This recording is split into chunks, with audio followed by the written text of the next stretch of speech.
Rewmi 24 TV.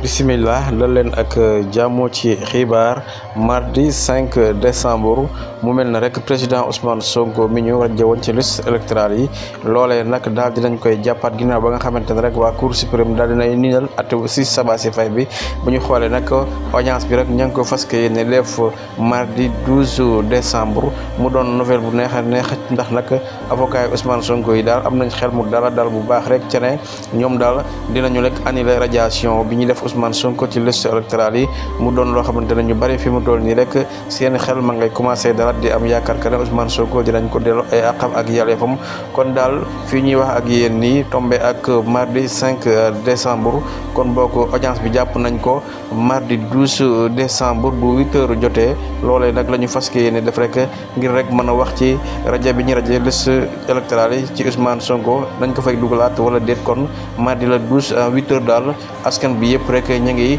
waajal loolu.